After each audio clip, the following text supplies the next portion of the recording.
Hey my beloved families, welcome to Oro English. This is Oro English with Sis. Oro English is dedicated to improve your English speaking skill. Let's dive into our today's lesson. Interesting. Har'ammoo am not, do not, or don't kanaaf kan kana fakkaatan ani nyaanne, ani dhugne, akkuma kanammoo ani furdaa miti, ani qal'aa miti, ani bareedaadha, ani bareedaa miti kanaaf kan kana fakkaatan yeroo hedduu gaafa fayyadamnu am notiif do not wal keessaa mix goonaa jechuudha. So isa kana differentiate goonaa jechuudha. Isaan kan distinguish goona. Isa kamiif am not fayyadamna or I am not jenna. Isa kamiif immoo I don't or I do not jenna ka jennu inni ilaallaa jechuudha. Interesting. Inni jalqabaa am not. I am not or am not. Say it with me. I'm not. I'm not. Interesting. So I'm not kan nuhi jennu waa'ee eenyummaa keenya. Just this show that an identity or a condition or state just used to describe the identity, condition or state. Waa'ee waan tokko waa'ee makeenya am not gaafa jennu waa'ee makeenya haasa'aa jirraa jechuudha. Ani hin nyaadhu, ani hin dhugu, ani just condition dhayotee immoo ani fayyaa koomitii natti tolaan jiru or state dhayotee jechuudha. Isaan kana fayyadamuu dandeenya jechuudha. Kun am not ka jedhu fayyadamnaa jechuudha isaan kana ibsuudhaaf. Fakkeenyaaf I'm not hungry. I'm not hungry. I'm not hungry. Yoo jenne ani hin beelofne jechaa jira jechuudha. Ani hin beelofne jechuu barbaan I do not hungry. No, hin jennu. I do not hungry. I do not hungry. Jenna so hin taane I'm not hungry. I'm not hungry. Say it with me. I'm not hungry. Ani hin beelofne. I'm not eat. I'm not eat. Ani hin nyaadhu yookiis hin nyaanne. I'm not eat. I'm not eat. Yoo jenne ani hin nyaadhu yookiis immoo hin nyaanne jechaa jirra jechuudha. So I'm not ka jennu kun nuhi jechuudha. Waan waa'ee keenya ibsaa jirra jechuudha. Fakkeenyaaf I'm not feeling well. I'm not feeling well. Ani natti tolaa hin jiru. Just haala natti jiru natti tolaa hin jiru jechuu barbaan I'm not fayyadamna malee I don't feeling well hin jennu jechuudha. I don't feeling well hin jennu. I'm not feeling well. Waa'ee keenya haasa'aa jirra. Waa'ee keenya ibsaa jirra waan ta'eef I'm not ka jennu fayyadamna jechuudha. Fakkeenyaaf ani qormaataaf qophaa'aa miti. Ani qormaataaf qophaa'aa miti jechuu barbaanne maal jennaa? Nutu jechuudha. Nutu qormaataaf qophaa'aa miti. So akka jechuu barbaanne maal jennaa? Do not immoo I'm not fayyadamna. I'm not maaliif nutu waa'ee keenya haasa'aa jirra jechuudha. I'm not ready for test. I'm not ready for the exam or for the test. Jechuu ni dandeenya jechuudha. I'm not ready for the exam. I'm not ready for the exam. Battalee yookiin qorumsaadhaaf yookiis immoo egzaamitiif qophaa'aa miti jechuu yoo barbaan akkas jechuu dandeenya jechuudha. Akka kanaa jechuu ni dandeenya jechuudha. Good. Ani furdaa miti. Ani furdaa miti jechuu yoo barbaanne immoo maal jennaa? Ammas kan fayyadamnu I'm not or I'm not jennu sana jechuudha. So I'm not fayyadamnee maal akka jennu put it in the comment section. Put your answer in the comment section. Afaan Ingiliffaatiin ani furdaa miti jechuu yoo barbaan afaan Ingiliffaa maal akka jennu leave your answer in the comment section. Put it in the comment section. Interesting. Inni ka biraan do not or don't.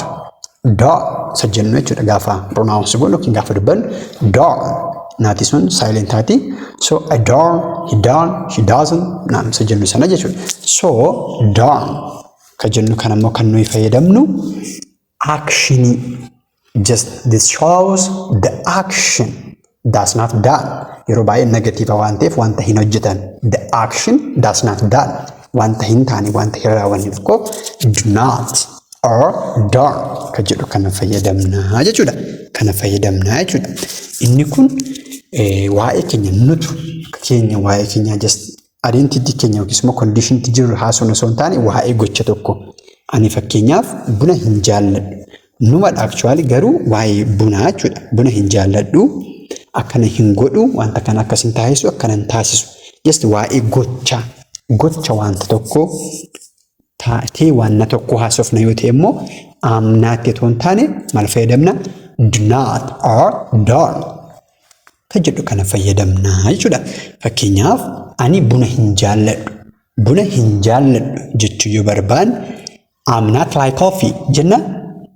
Kana jenna no I'm not kan nuyi fayyadamnu waa'ee keenyadha. Waa'ee keenya.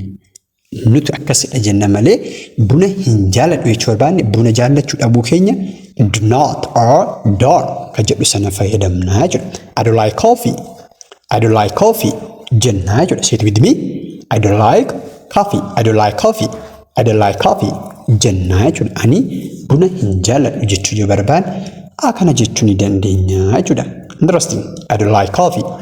I don't like coffee jechuu ni dandeenya jechuudha. Akkuma kana immoo isaan hin hubanne jechuu yoo barbaanne yookiis immoo nuti mataan keenyas ani hin hubanne wanta jedhame sana hin hubanne naaf hin galle wanti jedhame sun anaaf hin galle yookiin hin hubanne jechuu yoo barbaanne maal jenna? I'm not understand jenna. Just hubachuun understand dha waan sana beeku yookiin hubachuun understand verb one isaa jechuudha. So ani hin hubanne yookiis immoo ani hin beeku jechuu yoo barbaanne I'm not jenna. I'm not understand jenna. No. Hubachuu dhabuu keenya sana waa'ee hubannaati malee kan nuyi haasaa jiru waa'ee keenya miti jechuudha. So I don't understand. I don't understand. Hey, I don't understand what you say. I don't understand what you said. Please repeat once or would you repeat it once or would you repeat it again? Anis nageenya waan ta'eef waan jettu sana yookiis hin hubanne waan ta'eef irra deebi'uu dandeessa haa jechuu barbaanne I don't understand. I don't understand. I don't understand jechuu ni dandeenya jechuudha. I do not understand. Do not kan jedhu sana fayyadamna jechuudha. Good. Yaadda'ini waa'ee yaaddoo jechuudha. Nuhuma mataa keenyaa ta'uyyuu malee yaadda'ini yookiis immoo ani yaaddamu jechuu barbaanne maal jechuu dandeenya?